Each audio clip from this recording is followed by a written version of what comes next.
Hello everyone, I am Lavi Senka, Flutter developer and tutor at DACTech.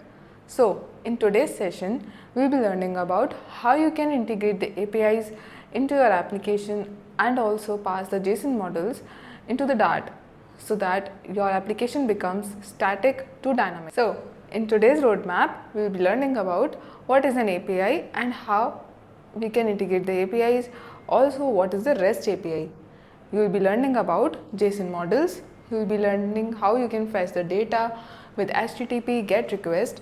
Also, you will be learning how you can convert your text to objects, JSON parsing and model classes. You will be learning how you can send the data back to your server using the post, put and delete request. Also, you will be building a complete CRUD application. So, API क्या होता है? What is an API? API is an application programming interface. That means कि API के अंदर बहुत सारे set of rules और protocols होते हैं जो communicate करने के लिए काम आते हैं client to server और server to client. मतलब कि application में कैसे data आएगा server के through, हमारी application जो है वो client है तो कैसे data आएगा वो, और application से server के पास data वापस कैसे जाएगा.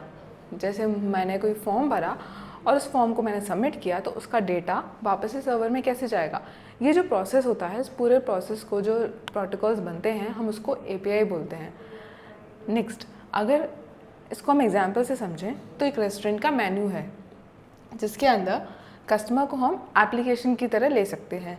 मेन्यू हो गया API डॉक्स और वेटर हो गया API, किचन हो गया सर्वर और फूड हो गया डेटा. तो अभी प्रोसेस कैसे चलेगा कि आप कस्टमर हो, आपने मेन्यू चेक किया, देन आपने वेटर को बुलाया, दैट मीन्स एक API कॉल करी, और उसके बाद आपने किचन में जो भी आपने अपना ऑर्डर दिया वो वेटर ने जाके किचन में बता दिया, दैट मीन्स सर्वर को पास कर दिया. देन फूड जो आया, आउटपुट जनरेट हुआ, दैट इज़ अ डेटा जिसको आप ईट करने वाले हो, खाने वाले हो. तो ये पूरा प्रोसेस जो है, ये जो एनालॉजी है API कैसे वर्क करती है वो हम इसकी एग्जाम्पल के थ्रू समझ सकते हैं. What is REST APIs and HTTP verbs. REST API मतलब REST representational state transfer.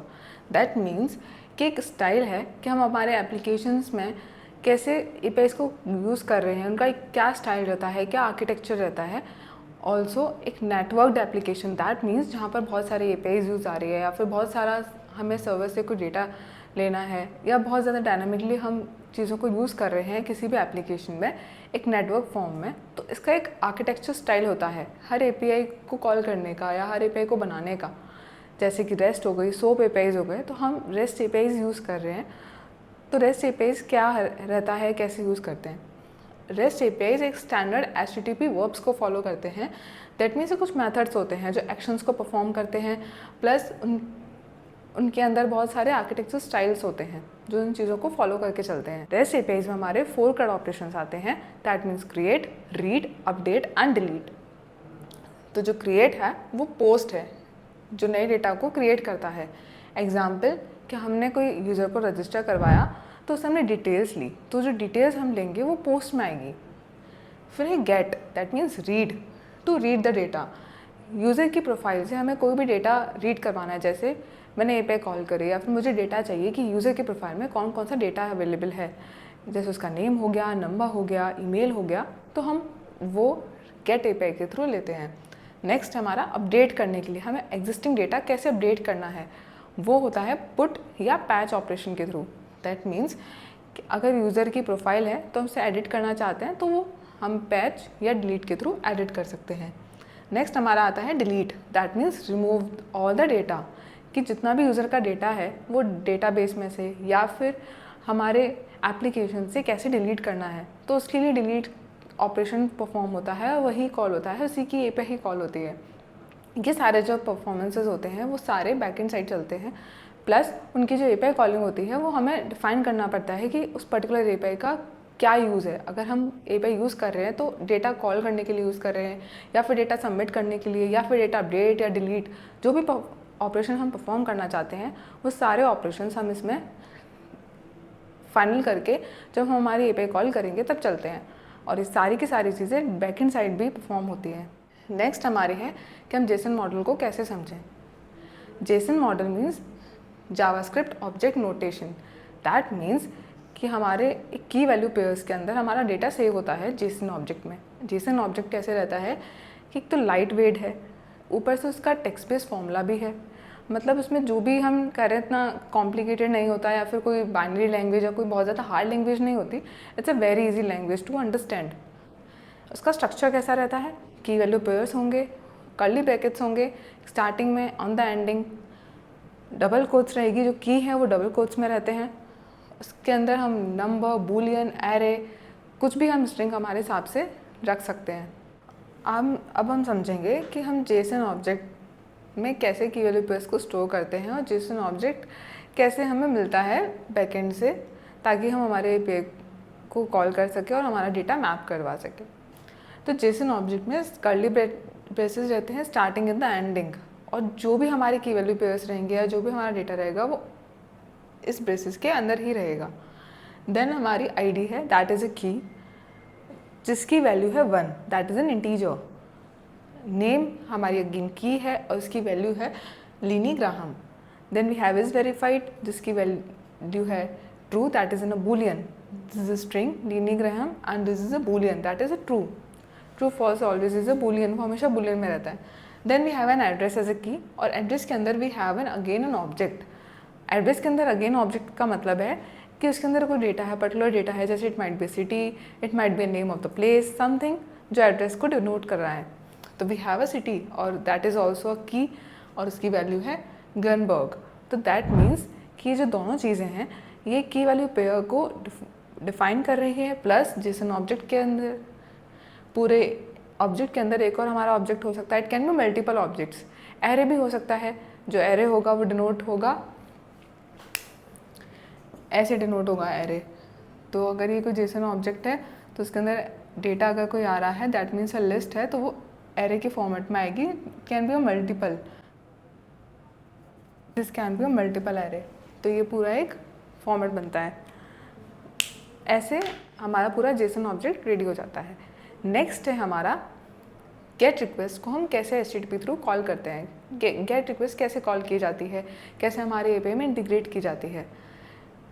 HTTP package हमें डालना पड़ेगा सबसे पहले pubspec.yaml में। हमारी pubspec.yaml फाइल जो है उसके अंदर हमारे सारे पैकेजेस रहते हैं जो भी हमें यूज़ करने हैं हमारे एप्लीकेशन में। उसमें हमें एसेट्स फोल्डर भी डिफाइन करना पड़ेगा जिसमें हमारी इमेजेस वगैरह भी रहती है, हमारा जितना भी प्रोजेक्ट का नेम है या फिर कोई वर्जन है या फिर हमारी कोई भी डिपेंडेंसीज हैं, पैकेजेस हैं, प्लगइन्स हैं, वो सब pubspec.yaml में हमें डिफाइन करना पड़ता है। HTTP पैकेज हमें डिफाइन करना होगा। देन हमें async और await फंक्शन के थ्रू उस पूरे चीज़ एपीआई को कॉल करना पड़ेगा। कैसे? async और await क्या होता है? async दैट मीन्स अगर हम कोई भी फंक्शन async कर रहे हैं तो जितना भी हमारा डेटा है वो एक साथ आ जाएगा। await लगाने से एक एक करके डेटा कॉल होगा। async और await का काम ही यही है कि असिंक्रोनसली सारा डेटा आ जाएगा एक साथ, और await लगाने के बाद वो डेटा एक एक करके हमारे पास आएगा। जैसे कि पहला अगर कोई भी कॉल हुआ है एपीआई का तो पहले वो कॉल हो जाएगा, जब तक वो कंप्लीट नहीं हो जाता तब तक हम सेकंड पे नहीं जाते हैं। Returns of future of the expected result, तो जितना भी हमारा एक्सपेक्टेड रिजल्ट होगा, माइट भी कि हम एपीआई कॉल कर रहे हैं तो हमें क्या मिलने वाला है फ्यूचर में। It can be a string, हो सकता है बूलियन वैल्यू मिले, हो सकता है कि कोई एरे मिल रहा हो, कोई लिस्ट मिल रही हो, कुछ भी मिल रहा हो, तो वो क्या है तो हमें उसको फ्यूचर से डिफाइन करना पड़ता है। फ्यूचर मतलब कि एक्सपेक्टेड हमारा क्या रिजल्ट आने वाला है। Await for the HTTP response, ताकि वेट करे रिस्पॉन्स के लिए। स्टेटस कोड, जो रिस्पॉन्स का स्टेटस कोड है, डिफरेंट स्टेटस कोड होते हैं। इट कैन बी 200 जो बिल्कुल सक्सेस के लिए है, 201, 202, even we have 401 that is unauthorise, जब हम कोई भी टोकन पास नहीं कर रहे हैं। टोकन भी हमें बैकएंड से क्रिएट होता है और हमें एपीआई में मिल जाता है। या फिर कोई भी आ सकता है, 500 आ सकता है, that means internal server error भी आ सकती है। तो डिफरेंट जो हमारे स्टेटस कोड हैं वो आते हैं और वो हमें हैंडल भी करने होते हैं हमारे साइड भी। जेसन फॉर्मेट हो सकता है जो स्ट्रिंग में रिटर्न हो सकता है और उसको हम पार्स करेंगे। कैसे पार्स करेंगे वो हम नेक्स्ट मॉड्यूल्स में देखेंगे। और pub.dev में भी हमें चेक करना है कि हमारा लेटेस्ट वर्जन है या नहीं। तो हम इसे एक एग्जाम्पल के थ्रू समझते हैं कि कैसे ये वर्क करता है। pubspec.yaml में मैंने HTTP की डिपेंडेंसी डाली। देन किसी भी क्लास में हम fetch यूज़र डेटा फंक्शन को कॉल करेंगे। हमने एक फंक्शन बनाना है, इंपोर्ट किया future void fetch users async। Import करने के बाद जो भी हमने हमारा फंक्शन बनाया है उसके अंदर हमने फ्यूचर में अभी कुछ भी एम्प्टी वैल्यू रखी है, इट माइट बी एनीथिंग, कुछ भी रिटर्न कर सकता है, कोई एम्प्टी ही चीज़ रिटर्न करेगा। Then we have a fetch users, URL में हम URI पार्स करेंगे और उसके बाद रिस्पॉन्स में हम रिस्पॉन्स गेट करेंगे कि हमें कौन सी API कॉल करनी है। It can be get http.get URL। Status code हमें लेना होगा कि 200 है या कौन सा है, तो 200 इज़ अ सक्सेस, तो 200 तो हमें हर API के कॉल में लेना ही लेना है और उसको चेक भी करवाना है कि 200 हमें मिल रहा है या नहीं मिल रहा है। It's a success response code. फिर फाइनल लिस्ट डेटा, जो भी डेटा हम ले रहे हैं वो डिकोड करके हम बॉडी में उसको डाल देंगे और सेट स्टेट के थ्रू हम हमारे यूज़र्स को अपडेट कर देंगे। जो भी हमारा डेटा आएगा वो यूज़र्स के अंदर सेट हो जाएगा और उसके बाद अगर कोई एरर है तो एरर प्रिंट करवा देंगे। तो ये एक पूरा प्रोसेस होता है कैसे गेट रिक्वेस्ट को कॉल करने का।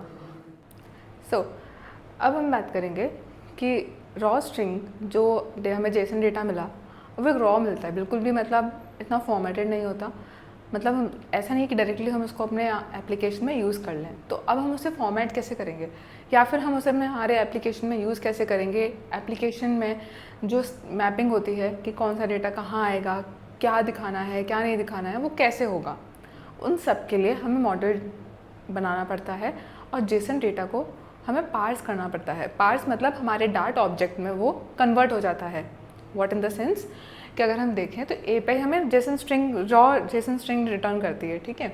देन वी हैव एग्जाम्पल कि एक हमारी स्ट्रिंग है उसके अंदर हमें नेम, तो अगर हम डायरेक्टली नेम कॉल करेंगे तो ये वर्क नहीं करेगा। अगर हम डायरेक्टली हमारी जेसन स्ट्रिंग को डालेंगे उसके अंदर नेम कर देंगे तो ये वर्क नहीं करेगा, क्योंकि वी डोंट नो ना कि नेम है तो कैसे उसने डिकोड किया, ये सब कुछ हमने नहीं किया है, डायरेक्टली हम नहीं कर सकते।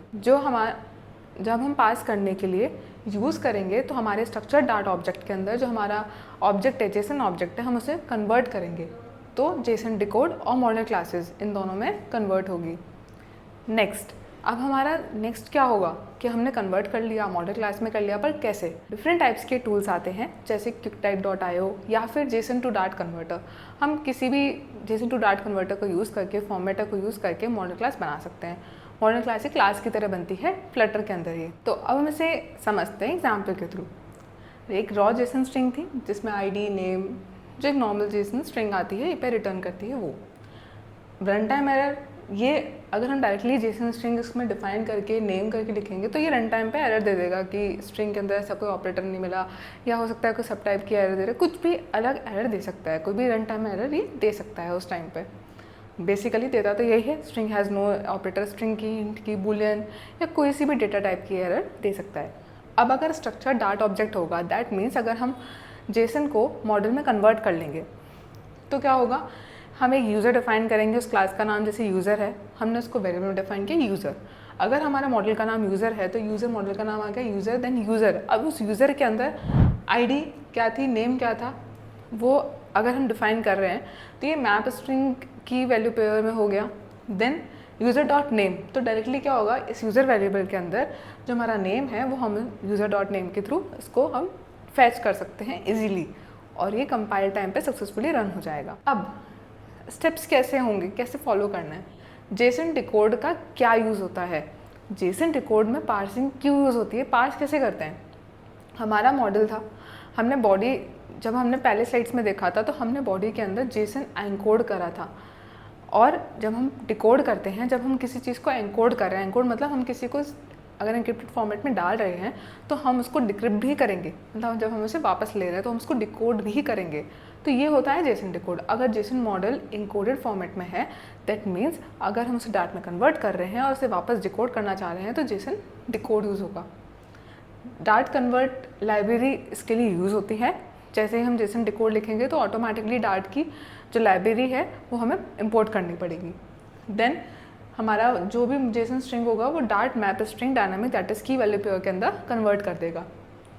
बेटर क्यों है, क्योंकि रॉ स्ट्रिंग्स नहीं रहती हैं, टाइप सेफ रहता है, कोई भी रन टाइम एरर कॉज नहीं करेगा, कंपाइल टाइम एरर भी बहुत मिनिमल हो जाती है।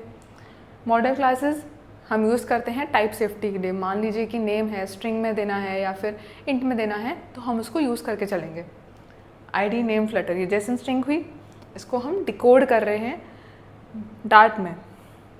पहले इसको हम एनकोड करेंगे, फिर हम डिकोड कर रहे हैं। तो ये जो प्रोसेस होता है डिकोडिंग एनकोडिंग का, ये पूरा का पूरा प्रोसेस हमारा चलता है पार्सिंग के अंदर। नेक्स्ट हमारा आता है कि मॉडल क्लासेस। अब जैसे मॉडल क्लास कैसे बनेगी, एक सिंपल डार्ट ऑब्जेक्ट बनेगा, उसमें क्लास हमें डिफाइन करनी है। सपोज यूज़र की डिटेल्स चाहिए तो क्लास यूज़र डिटेल्स, और उसके अंदर जो भी वेरिएबल्स है string name, ID, phone number, तो हम उसको एक डेटा टाइप से डिफाइन कर देंगे। देन उसका एक कंस्ट्रक्टर बनेगा दिस डॉट करके। देन फैक्ट्री हम एक यूज़ करेंगे, ये एक हमारा कीवर्ड है जो हमारे कन्वर्जन में मॉडल को जनरेट करने के लिए यूज़ आता है। तो factory, map string, dynamic, Jason, ये सब हमें यूज़ करके, और फिर हमें जेसन का ऑब्जेक्ट, जैसे नेम के अंदर अगर हम जेसन और वो नेम क्या है वो हम उसमें मैपिंग करते हैं। ये पूरा का पूरा मॉडल हम किसी भी फॉर्मेटर या कन्वर्टर के थ्रू क्रिएट कर सकते हैं।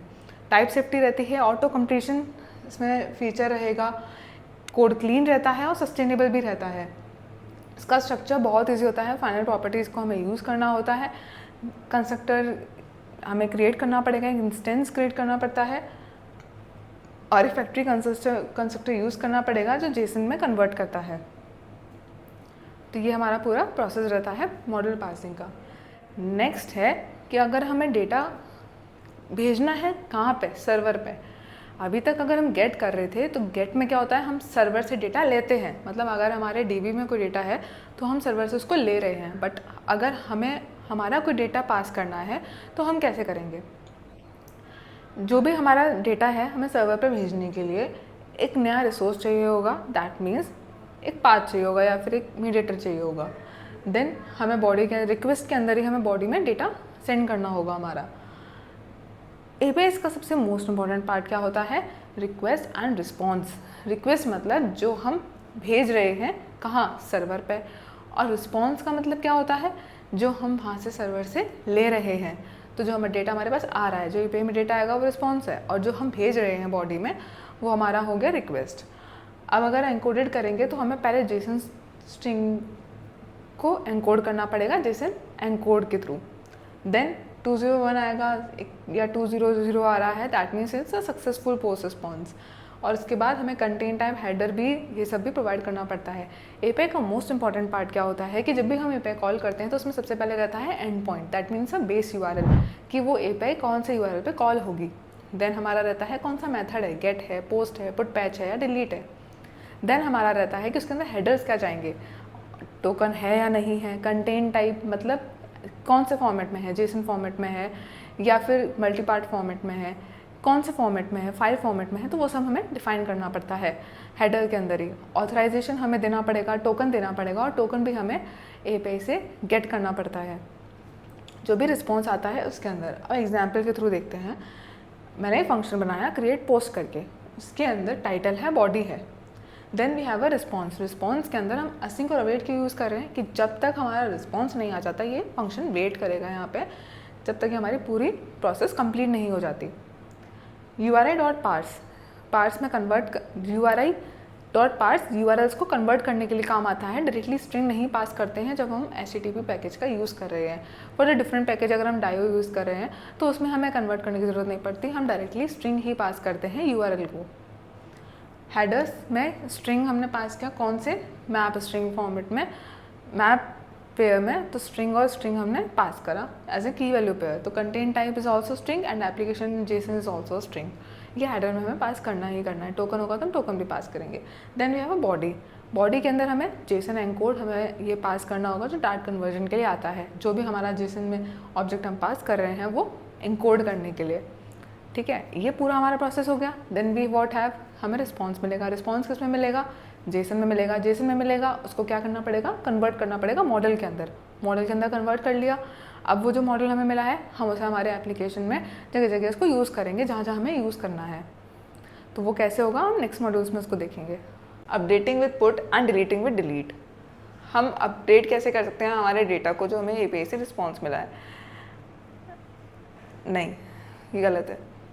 हम अब अगर हमें कोई भी हमारा डेटा अपडेट करना है या हमें वापस से सर्वर की साइड भेजना है तो हम कैसे भेजेंगे, उसके लिए हम पुट का यूज़ करेंगे। और डिलीट का यूज़ कब करेंगे, जब हमें हमारे सर्वर पे कोई पर्टिकुलर डेटा डिलीट करवाना है तो हम उसके लिए डिलीट का यूज़ करेंगे। जो पुट होता है वो सिमिलर होता है किसके, पोस्ट के थ्रू, उसमें बॉडी पास होगी और हमें क्वेरी पैरामीटर में आईडी पास करनी पड़ेगी। क्वेरी पैरामीटर क्या होता है, जो भी हम यूआरएल होता है उसके अंदर हम कोई ना कोई पैरामीटर पास करते हैं। दैट मीन्स कि जैसे ये यूआरएल है तो $post $id, तो $id यहाँ पे क्वेरी पैरामीटर है। क्वेरी पैरामीटर या तो स्लैश करके पास कर सकते हैं, डायरेक्टली आईडी पास कर दी, या फिर क्वेश्चन मार्क आईडी, जैसे कि आईडी अगर हमें आईडी पास करनी है तो आईडी इक्वल्स टू और आईडी इन द कोड्स, ऐसे हमें पास करना पड़ता है क्वेरी पैरामीटर में। नेक्स्ट हमारा डिलीट आता है कोई भी डेटा को रिमूव करने के लिए, कोई भी रिसोर्स को रिमूव करने के लिए हमारे सर्वर पे। तो अगर हम भेज रहे हैं आप यहाँ से डिलीट की रिक्वेस्ट, तो हमारे सर्वर पे वो डिलीट होगा। बहुत सिंपल होता है, बॉडी की नीड नहीं होती, सिर्फ आईडी पास करनी पड़ती है क्वेरी पैरामीटर्स में। अब पुट है, एग्जाम्पल के थ्रू समझते हैं। अपडेट पोस्ट, हमें अपडेट करवाना है, टाइटल और बॉडी हमने पास किया, एज एन स्ट्रिंग, ये हमारे पैरामीटर्स हो गए। रिस्पॉन्स, हमें जो भी रिस्पॉन्स हमें गेट करना है वो असिंक और अवेट हमने क्यों यूज़ किया है, ताकि जब तक हमारा ये पूरा प्रोसेस कंप्लीट ना हो जाए तो ये वेट करेगा जब तक हमारी एपीआई कॉल नहीं हो जाती, उसके बाद हमारा नेक्स्ट टास्क होगा। HTTP जो हमने पैकेज यूज़ किया था वो .put, हमें पुट हमारा यहाँ पे मेथड है। URI.parse, हमने URL में $id हमने अब वो भेज दिया है क्वेरी पैरामीटर कि हमें कौन सी आईडी का डेटा डिलीट करवाना है। हेडर के अंदर हमें कंटेंट टाइप और एप्लीकेशन जेसन भेजना है। हेडर्स हमारे क्या रहते हैं कि हमारी रिक्वेस्ट कैसी जा रही है, हमें रिस्पॉन्स कैसा चाहिए, तो ये सब कुछ हैंडल करता है हेडर के अंदर। हम इसमें टोकन भी भेजते हैं कि ऑथराइजेशन टोकन हमें भेजना है या नहीं भेजना है। पोस्ट यूज़ करते हैं तो हम यहाँ पोस्ट लिख देते हैं, तो इट्स अ सेम। बॉडी के अंदर हम जेसन एनकोड ये भेजेंगे स्ट्रिंग, और ये किस में रहेगा, की वैल्यू पेयर में। जेसन एनकोड क्यों यूज़ किया, क्योंकि हम कन्वर्ट कर रहे हैं, हमारे जेसन को एनकोड कर रहे हैं और उसके बाद हम हमारे सर्वर पे सेंड कर रहे हैं एज एन रिक्वेस्ट। तो ये पूरा जो प्रोसेस है वो पुट का है, और इसी तरीके से पोस्ट भी वर्क करता है। तो पोस्ट और पुट बिल्कुल सेम है, पुट के अंदर भी बॉडी पास होगी, पोस्ट के अंदर भी बॉडी पास होगी, उसके अंदर भी हेडर होगा, उसके अंदर भी हम कोई आईडी से अपडेट करवा सकते हैं, हम पोस्ट को भी यूज़ कर सकते हैं अपडेट करवाने के लिए। तो ये दोनों बहुत सिमिलर होते हैं एक दूसरे के यूज़ के लिए। तो बेसिकली पुट जो होता है वो अपडेट के लिए ही ज़्यादा यूज़ आता है और बहुत इफिशिएंट भी होता है। देन डिलीट में क्या होता है, इसमें भी अगर हमें कोई डेटा अपना रिमूव करना है, किसी पर्टिकुलर आईडी का रिमूव करना है, तो हम क्या करेंगे, आईडी हम हमारे यूआरएल में पास कर देंगे। इसमें बॉडी की नीड नहीं होती है। पुट में क्या होगा, अपडेट करने के लिए हमें बॉडी पास करनी पड़ेगी। जैसे मुझे टाइटल अपडेट करना था तो मैंने टाइटल पास कर दिया बॉडी के अंदर, और उस पर्टिकुलर आईडी का, कौन सी पर्टिकुलर आईडी का, अगर मैं $id पास करूँ that mean it's also query parameter. हम क्वेरी पैरामीटर्स को दो तरीके से पास कर सकते हैं यूआरएल के अंदर, एक तो स्लैश करके, दूसरा हमारा हो गया क्वेश्चन मार्क पैरामीटर का नेम इक्वल्स टू। तो ये हमारा पुट के लिए हो गया। Then we have a delete. अब डिलीट के लिए क्या होगा, डिलीट पोस्ट, यहाँ पे http.delete, पुट के लिए पुट करा और डिलीट के लिए हमने डिलीट यूज़ कर लिया। URI.parse, पोस्ट में हमें आईडी पास करनी है और बस सिंपल फंक्शन चलाना है और हमारा काम हो गया। डेटा रिटर्न करने की इसमें नीड नहीं होती है। हम अपडेट कर रहे हैं तो हमारे पास क्या रिस्पॉन्स आएगा, प्रोफाइल अपडेटेड सक्सेसफुली।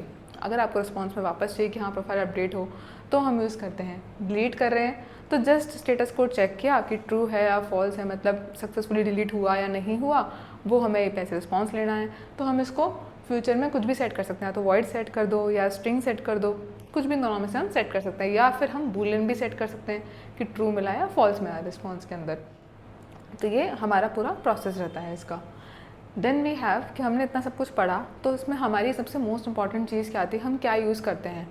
हम यूज़ कर सकते हैं पोस्टमैन का। पोस्टमैन का यूज़ कैसे कर सकते हैं, पोस्टमैन एक बहुत अच्छा प्लेटफॉर्म है। पोस्टमैन के अंदर हम हमारे APIs को टेस्ट कर सकते हैं कि वो क्या रिस्पॉन्स दे रही हैं, सक्सेस दे रही हैं, या फिर वो कुछ और डिफरेंट रिस्पॉन्स दे रही है, कितना स्टेटस कोड है, उनका क्या डेटा आ रहा है, वहाँ से कॉपी करो और फिर क्विक टाइप पर डाला, या फिर किसी भी जेसन डार्ट कन्वर्टर पर डाला और वहाँ पे हमें मॉडल क्लास भी मिल गया। तो ये पूरा का पूरा हमें पोस्टमैन में डिफाइन हो जाता है, हम आराम से रन कर सकते हैं। वहाँ पर हम हमारे ऑथराइजेशन मतलब हेडर्स भी दे सकते हैं, क्या ऑथराइजेशन देना है, कंटेंट टाइप क्या देना है, बॉडी में क्या पास करना है, किस तरीके से पास करना है, वो सारा हम लोग हमारे पोस्टमैन में आराम से चेक कर सकते हैं। अगर हमें एपीआई कोई भी कॉल करनी है तो उसका बहुत सिंपल सा मेथड है। क्या मेथड है, हमने पूरे अभी तक क्या पढ़ा कि pubspec.yaml में HTTP का पैकेज डालना है, सबसे फर्स्ट स्टेप है। देन हमें पहले पोस्टमैन में रन करके चेक करना है कि एपीआई का क्या रिस्पॉन्स आ रहा है। अगर एपीआई का रिस्पॉन्स कुछ ऐसा है कि ट्रू फॉल्स वैल्यू रिटर्न हो रही है या फिर मैसेज रिटर्न हो रहा है, तो हम उसको बूलियन में ले सकते हैं कि ठीक है, एक मैसेज आया, हमने अपडेट करा, मैसेज आया, प्रोफाइल अपडेटेड सक्सेसफुली, हमने उसको बूलियन में ले लिया। या फिर उसका कुछ ऐसा डेटा आ रहा है कि लिस्ट आ रही है, मान लीजिए कोई हमारी डिफरेंट लैंग्वेजेस की लिस्ट आ रही है, इंग्लिश, हिंदी, तो वो हमारी लिस्ट में आ रही है, तो हमें उसको मैप करना पड़ेगा।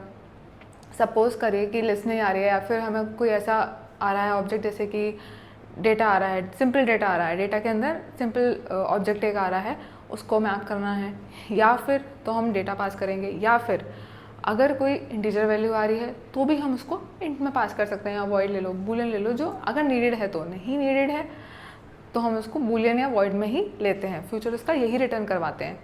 ये सब हमने करवाया, अब हमें हमारे यूआई में इसको मैप करना है। कैसे मैप होगा ये, इसका बहुत सिंपल सा है मैप करने का। हमारी यूआई के अंदर जो भी हमारी क्लास होगी, ठीक है, उस क्लास के अंदर सपोज मेरी क्लास है यूज़र डिटेल्स, ये मेरी एक क्लास है। यहाँ पे मैंने कोई फंक्शन बनाया फ्यूचर फैच यूज़र करके, और हमारी गेट की यहाँ पे एपीआई पूरी कॉल हो गई, यहाँ पे गेट की एपीआई कॉल हो गई है, ठीक है, इतना पूरा कॉल हो गया। अब मैपिंग कैसे करनी है, जो हमारा बिल्ड मेथड होता है, जहाँ पे हमारी पूरी यूआई पार्ट रहता है, उस यूआई पार्ट के अंदर अगर फैच यूज़र का आपने मॉडल बनाया है तो हम पहले फैच यूज़र का मॉडल यहाँ डिफ़ाइन कर देंगे। वो कैसे डिफ़ाइन होगा, फाइनल मॉडल का अगर नाम है यूज़र डिटेल रिस्पॉन्स,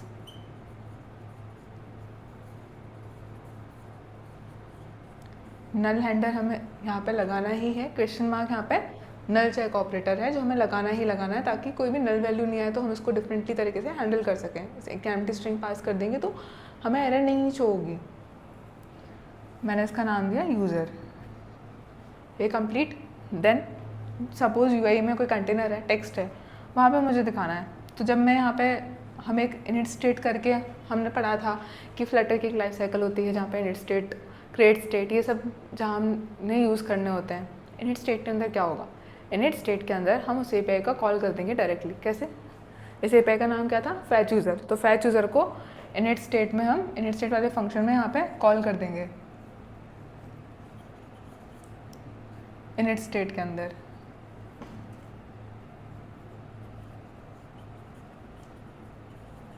यहाँ पे ये फैच यूज़र वाला फंक्शन यहाँ पे कॉल हो जाएगा, ठीक है, कॉल हुआ, बिल्ड। अब इसके अंदर टेक्स्ट था, कोई यूआई में हमारा टेक्स्ट है, वहाँ पे मुझे यूज़र का नाम देना है, तो कैसे देंगे, user dot name directly, simple हो गया। अगर एरर देगा तो कहाँ देगा, यहाँ पर हमें क्वेश्चन मार्क लगाना पड़ेगा ताकि हम नल चेक ऑपरेटर को हैंडल कर सकें। बहुत इजी है एपीआई कॉल करना। फ्लटर में एपीआई कॉलिंग सबसे इजी रहता है क्योंकि हमारे पास पैकेजेस होते हैं, हमें पता है कि एपीआई क्या रिस्पॉन्स दे रही है, कन्वर्ट किया और अपना मॉडल डिफाइन किया, इनिट स्टेट में कॉल कर दिया एपीआई को, और देन हम उसके बाद हमने इसको डिफरेंट तरीके से हमारे बिल्ड में कॉल कर दिया। कैसे, इनिट स्टेट में पहले डिफाइन किया, देन उसके बाद हमने यूआई में इसको कॉल कर दिया यूज़र डॉट नेम, जो भी हमें मैपिंग करनी है बहुत इजीली हो गई। ट्रू फॉल्स आ रहा होगा तो आराम से हमने हमारी एपीआई कॉल करी, एपीआई कॉल होते ही वहाँ पे वो रिस्पॉन्स दे देगा। किसी बटन पे कॉल करनी है तो बटन पे कॉल कर दी।